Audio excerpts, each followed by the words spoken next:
Have you heard that interest rates are rising? Have you heard that home prices are at an all-time high? How is your local market, how is Northeast Columbia's market being affected by these changes and what's going on with home prices and interest rates?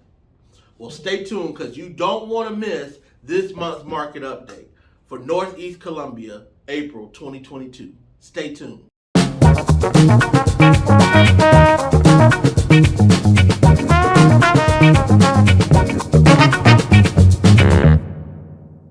Before we dive into today's content, please remember that you can connect with the Newton Group on our YouTube channel at the Newton Group. There you'll find all of our video content, but also connect with us on other social media sites. Facebook, Keys on LinkedIn, Keys on TikTok. So whatever social media platform you're on, find us. Check out our videos. We like to make you laugh. We like to give you information. We like for you to find value in the content that we produce. So make sure you like it, share it, but most importantly on YouTube, make sure you click that bell so that way you can subscribe and be notified of any of our new video content. So let's dive in and see how Northeast is doing. Please remember, Northeast is zip codes 29016, 29229, 29223, and the Richland County portion of Elgin 29045. So, with that being said, we are down 12% in sales from what we did last year. We only had 276 transactions. So does that mean that the market's slowing down? Well, this is just one data point, so let's continue to dive into the data.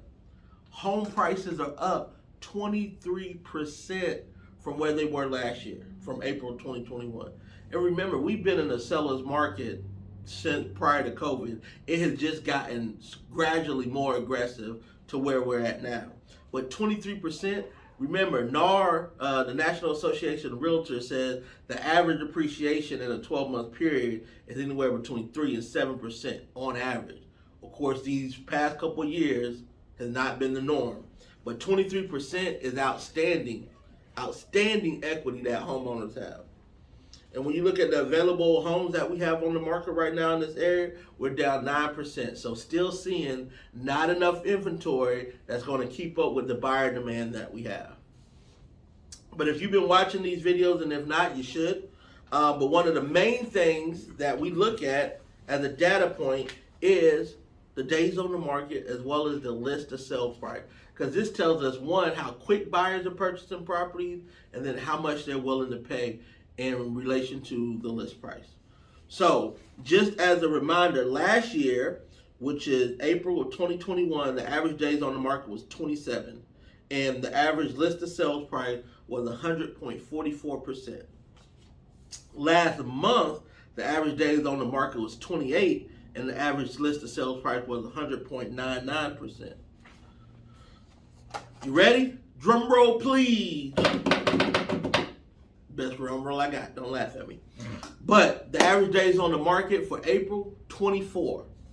So it jumped 4 days, which you notice is a huge jump. You got to think, last year, April was 27. This year, March was 28. So it's been relatively consistent. But we're down to 24 days.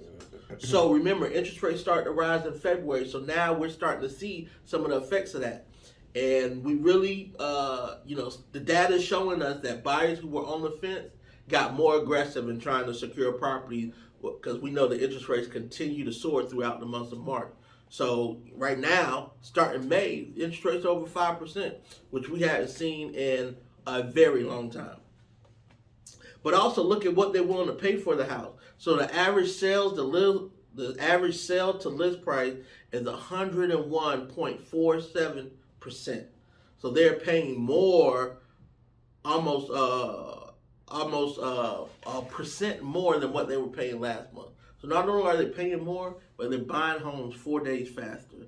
So this aggressiveness is showing us that the rise in interest rates got some buyers who were on the market or on the fence to go ahead and make that plunge, which is also helping to continue to contribute to the lack of demand that we have. Now, we know there's going to be a plateau in this, so interest rates are going to get to a point where things are going to start to cool down and slow down. If you hadn't seen the video that we did about whether the market is going to crash, you need to check that out because it's very informative.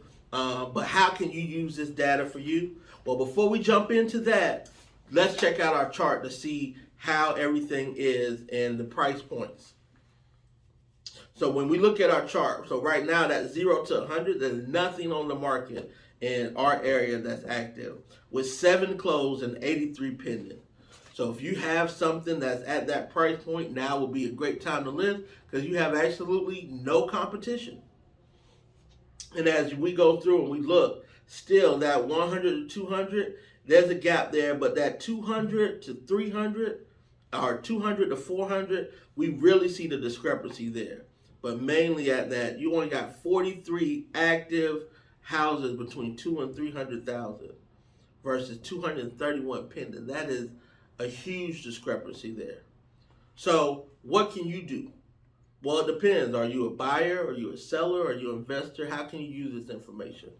As I mentioned, it is very unfair for me to try to tell you because I don't know who you are that's watching this. But if you want to give us a call, we'll be glad to talk to you. Set up an appointment where we can meet you. You can meet us. We can talk about your needs, whether you're a buyer, whether you're a seller that's trying to navigate this market, where you got to buy and sell. There's different strategies and different things to do to position yourself in a position of strength, even in such a challenging market. So give us a call. And don't forget, we're connected with people across the country. So whether you're buying or selling here and moving out of state or you're moving in the state, give us a call because we'd love to be able to serve you. So until next time, I hope this information helps. I hope you find it informative, and I look to see you soon. Stay safe, Soda City.